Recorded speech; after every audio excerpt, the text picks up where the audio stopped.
new builders have always been very expensive, but now that rates have gone up, they know that the buyers are not going to qualify for as much house. Their cost to build haven't come down, and their desire to make a profit has not come down, right? So they have to accept that either going to make less money, and they ain't going to do that, I'm going to tell you that right now, or they have to sell the houses for more, which they did. They built into the sales price.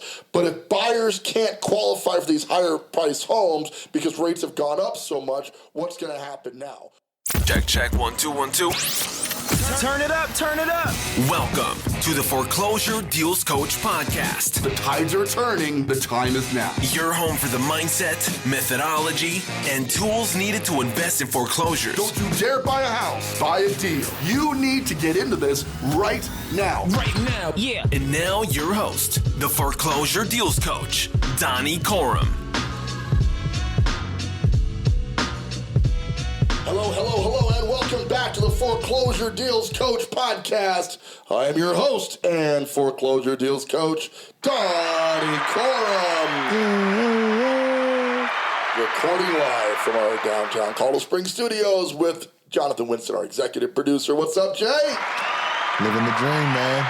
Another day, another opportunity to get back at it. Colorado weather is bipolar, but it's crazy bipolar, right? I enjoy, being able to see some snow-capped mountains every once in a while. So that makes one of us. I would like to see some. I'm trying to move to Florida, though. See, now I feel that. Any Floridians out there want to do some deals? You need to holla at your boy, because I am down to do some deals someplace warm. Yeah, I met somebody last night and they were like, "You're trying to move to Florida? Do you know what they're doing down there?" This is no offense, but do you know what they're doing down there to the LGBTQ community? There's beaches there and there's like real estate there, and I'm cool with you, like you good, but I'm trying to have a good time and not be covered in snow. I feel some, trying to support other people, other cultures and whatnot, including the LGBTQ, but it's like, I'm trying to be warm. Yeah, man. I ain't worried about the political stuff. I'm just trying to get warm, right? Let's just get to that. I'm sorry. I did not consider that 1 second when I was thinking about moving there. Yeah, you're making moves like, I don't know, what's going on with gays down there? They're like, is that cool? Like, it doesn't matter. I'm just trying to go, man. If you're listening to this and you're part of the LGBTQ community, we're not trying to be insulting. We're just, actually, I'll do a deal with you. Like, let's kick it. Let's hang out. I'm just trying to get to Florida. Right? Just give me a call. All right, let's do this.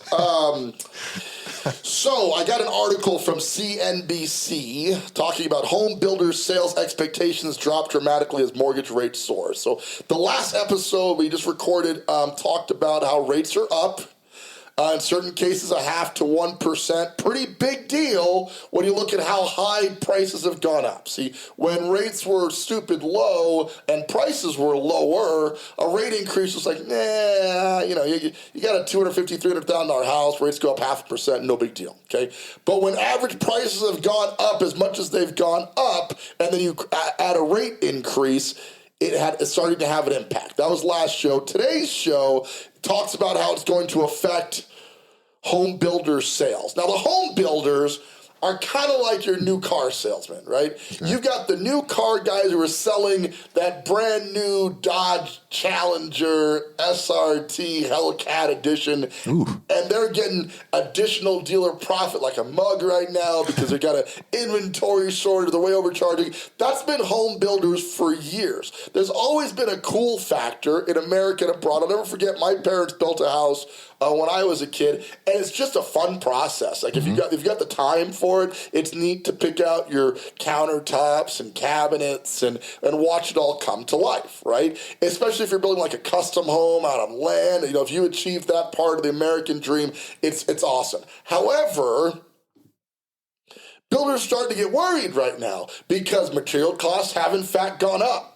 Right? Construction costs have definitely gone up. People are charging a great deal more to frame houses. For a while there, lumber was, getting to gold prices. I'm kidding a little bit, but it kind of went up, quadrupled in cost because we just couldn't get lumber courtesy of some coronavirus delays and whatnot. And it settled down, but not to the level it was before. So everything about home building currently costs more than it did just a few years ago, right? Now, that wasn't a problem when your buyers had the buying power to buy a $600,000 new build with 1,800, 1,900 square feet. And I wish I was exaggerating, but if you look at home prices, new build home prices right here in Colorado Springs, Colorado, where we're recording today, that's about average. You're going to be about 500, maybe 600 grand, and you'll be lucky to clear 1,800, maybe 2,200 square feet. Okay, that's Colorado. That may not be quite the same where you're located in the markets you're listening out across the country,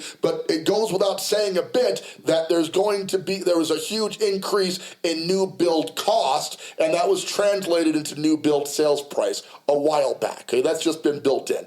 Always kind of been the case. It's always been a little bit more to buy a new property, obviously, than it is to buy a resale property because you're buying new. You got that new carpet smell. Mm-hmm. You can lay on the carpet, not worry about what the dogs do to that carpet before you moved in. I know I just messed you up a bit, right? You've got a used house. Like, we change our carpets out, so we don't.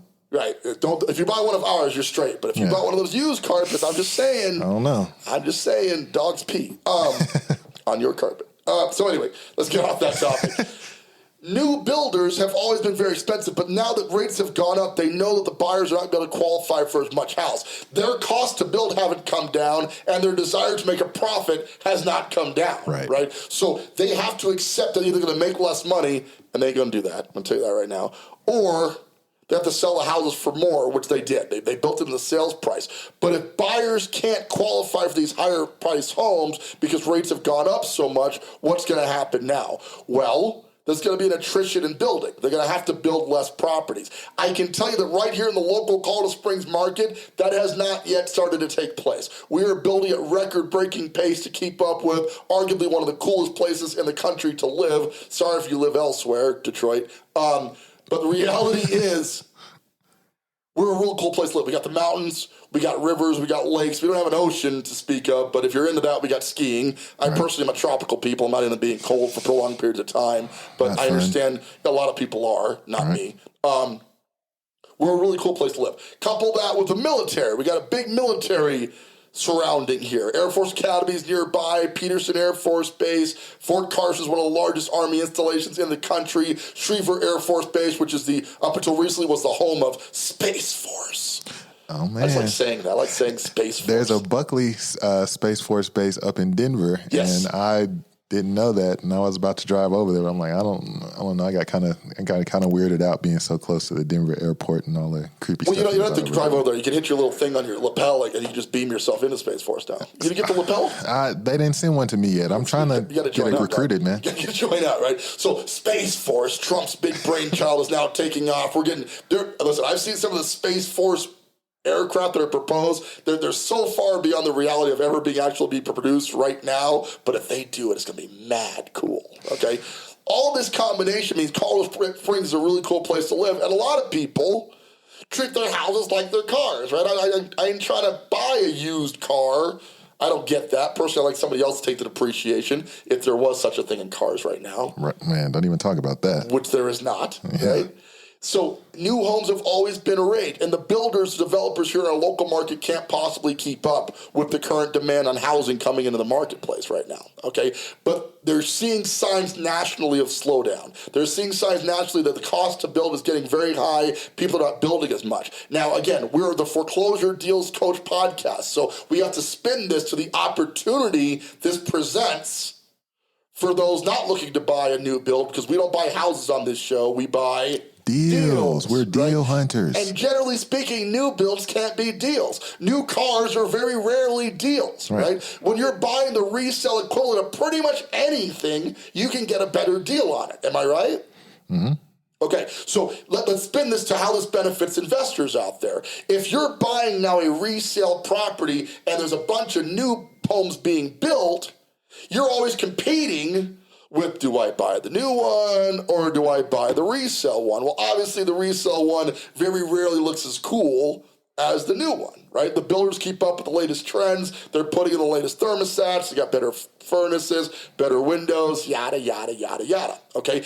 Now, there's these houses, though, that have been built in Colorado Springs. We started really actively building in this town in the 1960s. Okay, that was the kind of the beginning of the real boom time here in the Colorado Springs market. So you got a bunch of retro houses here that are definitely not as cool as the new builds, but you can make them as cool. This presents the opportunity. Okay, it's a huge amount of construction, and we have the same problems the new builders have: lack of labor, lack of available parts. Windows are now running 4 to 6 months lead time to get windows installed, all citing coronavirus. Wait a minute. As the reasoning, which I don't know, the windows get sick? Like, I don't know. I didn't know glass could catch Megatron. It could be. Maybe glass is just a pain. Oh, hey, that's pretty good. I'll be here all week. That's pretty good. Anyway, getting back to it, your opportunity now is to look at these retro houses, right? And to look what's the highest and best use. See, in addition to being a real estate agent for 15 years, an appraiser for 10 years, and one of the things they teach you in appraisal school is highest and best use of the property. Okay, so they're doing an evaluation that says, is this better as a commercial property? Is this better as a residential property? What's the highest and best use of that piece of land? And there's a lot of factors going into that: location, proximity to other commercial, proximity to schooling and office space, all of which is changing right now as we have a huge work from home generation shifting from going to work every single day to being able to do most of their work at home, largely caused by coronavirus forcing people to stay home for a while. Right? So the proximity to the airport is still kind of important, but not as important as it was now that people don't have to travel as much for work. That was a huge thing. Closeness to hospitals, etc. But most importantly, these retro houses are now going to be an opportunity because they're dated and they're ugly.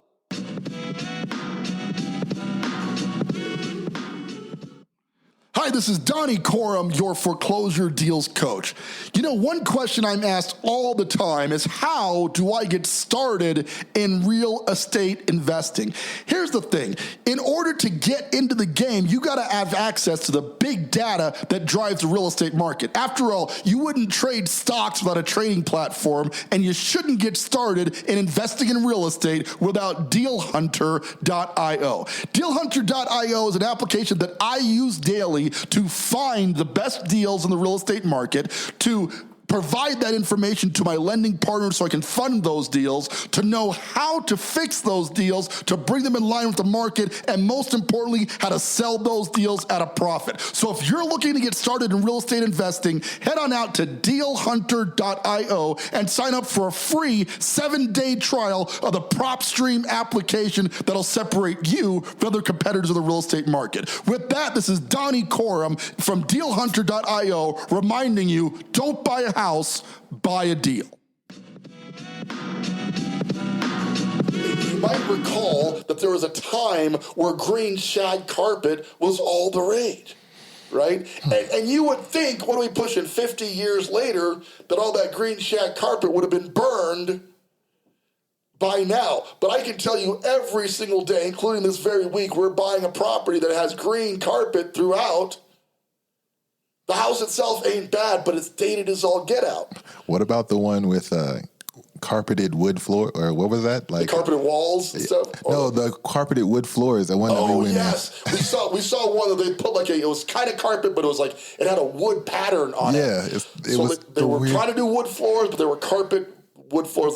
It was weird. The weirdest thing I've ever seen in a house. Super. Why would you go through that? Why wouldn't you just put the wood floors in? Just put carpet in. Make a choice, bro. This is what we're dealing with when you're dealing with those dated properties. But your average buyer who now has to pay a premium for even these dated-ass properties, right? Mm-hmm. They got to pay this huge premium going, well, I want the pretty one. Right. I want the nicer one, the new build look, right? So obviously you understand the essence of flipping, but that's going to become increasingly important as these retro houses fall less and less in vogue because the new build costs are so high. But when new builds start to get even less available, they're going to turn their attention to those older homes and go, well, if you can make it look like it, that's going to become even more valuable. And they're going to start selling at new build rates, which is a huge opportunity for us. We always have to stay just a little bit below new build prices, because if you could buy new, you would. Buy new, right? You're going to buy new, right? But if there's less new builds, that will increase the price further, but it'll also increase the price of the resale properties, which is happening in markets all across the country. The key here now is to understand how to make your properties more appetizing to a would-be new build buyer. Right? And a lot of that comes down to the tech package, the color palette, right? We're still doing a great deal of gray and white. I affectionately call it the Apple theme, though Apple's more white and white. But you got the spin of gray because that's super popular. We're seeing a little bit of shift back to the tans. The Killam beige was super popular early on in my flipping career, kind of faded out to vogue into gray, and now we're seeing it shift back a little bit, and we're seeing a ton of blue. Yeah. Have you noticed the amount of blue cabinets and countertops and things of that nature? Even on the even on the shows, like all those places there, speaking to that, and then when you're looking at these, when you're running comps and looking at houses that you're comparing the one that you're going to flip to, you're seeing that a lot in the ones in their pictures and stuff. So yes, and the good news is you don't have to be an interior designer to figure this out. Okay, you just have to have access to your comparable sales. To Jonathan's point here, if you can see what sold, what color scheme, the ones that sold at top dollar, don't worry about, I'm going to like blue. Nobody cares what you like, man. And this is not about what you like. You got to look at the market as an overall, and grandmama's color of fuchsia and pink all over the property, that was so cool in the 70s and 80s. And I'm telling you, they were building that because that was the demand. That's what people wanted. You got to give the people what they want, right? And if you can do that, you can build a property that will be arguably more desirable than the new builds. Because what's the problem with the new builds? We go back into location a little bit, right? When you're in a new build development, you might not find a tree for miles, right? We have a neighborhood called Banning Lewis Ranch. I don't know why they call it ranch. It looks nothing like a ranch unless you're into plains. It's just flat land as far as you can see, right? The homes are gorgeous, right? And the new builders know they can't compete with these nicer centralized lots. The lots are typically smaller on new builds, right? Good point. So, but they don't have the amenities. They're not close to the cool stuff that usually makes your town culture cool. Right? I live in a loft in downtown Colorado Springs. I have no yard at all, so I really shouldn't be talking smack about lot space because I don't own a yard, right? Well, other properties own yards, but you get the idea. But I'm right in the center of the city, and you simply cannot recreate what I have anywhere else. What I can do is make it more modern, updated, and cooler than it was when it was built. Right? And that seems super obvious, but the purpose of this is to let you know as the building fades, it's going to be a huge opportunity for flipping. All this is about talking about how you as an investor can benefit from this, okay? And the benefit right now is that builders are reporting signs of weakness in the market. And they haven't reported any signs of weakness in the better part of 3 years. It's been go, go, go, go. Can't build in line with demand. We're still feeling that way here at Colorado Springs, Colorado, but I know there are other markets clearly by this article. You're going to see this in the Foreclosure Deals Coach Facebook page, which if you haven't joined already, what the hell are you waiting for, right? Get hooked up on that right now, get these articles, but the builders are reporting signs of weakness. We've got to capitalize on that weakness. Okay? And the key to capitalizing it is understanding what's happening in this market shift and getting out in front of it. I can tell you when I was a new investor in 08, 09, and we didn't know how to handle the big mortgage crisis that took place back then. We didn't know what to do. We didn't have any signs or inklings. At least I didn't. I'm certain there were veterans from the 80s crisis or the 90s crisis, because every decade or so we go through this process again, who knew exactly what to do. My mentor, as an example, bought 115 houses during that era, subject to, right? He just posted online, he just picked up a new Porsche 911 GT3. I'm trying not to be jealous, but I am. Because he bought at the right time. You have the ability right now to buy at the right time. If the home builders slow down, your opportunity to get into the remodeling side of this is awesome. Now listen, wholesalers, this means you got to provide better deals to your cash buyers, but the other thing it means is should you be considering doing full flips instead of just assigning these contracts off? Right? I know we created this whole market where it's easy money, right? You get the property under contract, you find a cash buyer, you make 5-10 grand, you're in and you're out. But if you've gotten good at that, right? If you've gotten effective at wholesaling off, is it time maybe to start considering doing the construction yourself? Maybe it's time to consider, because the amount of money the guys doing the actual flips are making would stagger you compared to what you're making in a wholesale fee. Whereas a good wholesale fee should be somewhere between 5 and 10 grand. I know the market's kicking ass right now, so we're seeing 10 to 20 grand far more often than we should. Okay, but it is happening quite a bit. On a normal flip right now, I can make $50,000 to $60,000, and we did 47 last year. Right? We're targeting 60 this year. We're talking millions of dollars you might be missing out on if you're limiting your bandwidth to, I just wholesale, right? You should be wholesaling, you should be retailing, you should be holding some of them to do Airbnbs, vacation rentals, normal rentals, etc. But you've got to master more than one trick, pony.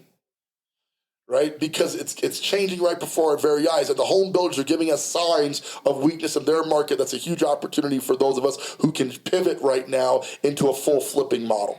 Okay? If you're worried about getting started in that, it makes sense. There's a whole lot more moving parts to the retail market or the flipping market than there is on the wholesale side. A whole lot more stuff you got to figure out. Construction, budgets, time frames, project management, color schemes, cabinets, countertops, supply chain, that's why it pays better. Because it's far more complicated, right? My best coaching clients are people who are transitioning from one stage of the real estate market, primarily real estate agents, to be honest with you, who are deciding they don't just want to work for 3% on the retail side, but rather would like to get into the investing side of it. My best clients are transitioning out of that into flipping. If that describes you, you want to do that, I would tell you the builders slowing down is a great time to get started. This article really proves now's the opportunity. Okay, and honestly, it'll help the home builders. Not that you care, but if you're looking at overall economics, if you take some of the load off of those guys, they can slow down, build a better product that takes a little bit longer, and then they'll move that traffic over to the flipping market, which will just be beneficial for the entire real estate market, and it'll stretch out how long this thing goes into crash, because it is going to crash eventually, right? I'm not talking massive devastation like 08, 09. I don't think we're going to see anything quite that severe, but we are going to see something, and if you're out in front of it, you can make a ton of money benefiting from understanding what's going to happen next, as opposed to just figuring out when it happens. Does that make sense? Oh, yeah. So the opportunity is here. The home builders are opening the door for us. They're telling us things are slowing. They're telling us that we don't necessarily need to build as many houses as we do. However, all the economists are saying that we have a 2 to 3 year housing shortage in front of us. Okay, that there's still not enough homes for as many people that were born in the baby boomer generation. Oh, wow. So if we have a 2 to 3 year window where these are going to be built, shouldn't you be investing in real estate right now? Right? Crypto may come or go. I love cryptocurrency. I'm a big fan, but that may come or go. The stock market we know comes and goes. We got years of cycles to prove that, but housing kind of stays cool always because we always kind of need a place to live. Right. Right? So if you're going to invest your time and your money into one segment to build wealth, if you are just trying to get by, you are probably listening to the wrong show right now. Okay? In the end, our objective is to teach you how to get fat, filthy, rich, to provide for generational wealth. Okay? That's the shift that we're looking for in heavy real estate investing. You can dabble in this, but that's not the design of my coaching students, and that's not the people who listen to this show generally. The people who listen to this show want to build wealth through real estate investing, and wealth is the kind of money that transfers. Okay? And you can transfer now by owning 2 or 3 pretty solid investments. You'd be set. When you get to that 10-20 bracket, you're absolutely set. And at 100, 115 units like my predecessors, you're talking about changing the entire family tree forever. That's the objective, not just to get by. The time is now, the market is here, and the builder just opened the door for us, so they're going to be slowing down a little bit because things are tightening up a bit in their space. Take advantage. Let's do that. With that, this is Donny Corum, your foreclosure deals coach. Thanking you so much for tuning in each and every single week. We've got some incredible live events coming in. We're going to be starting here in the Colorado Springs market because that's where I am, but we're going to be moving all across the country. Stay tuned for that. I would love to meet you face to face and teach you and remind you again, don't you dare buy a house, buy a deal. Want more of the Foreclosure Deals Coach? Hit subscribe and stay tuned for more of the mindset, methodology, and tools you'll need to invest in foreclosures. Visit foreclosuredealscoach.com and text DEAL to get a list of foreclosures in your area.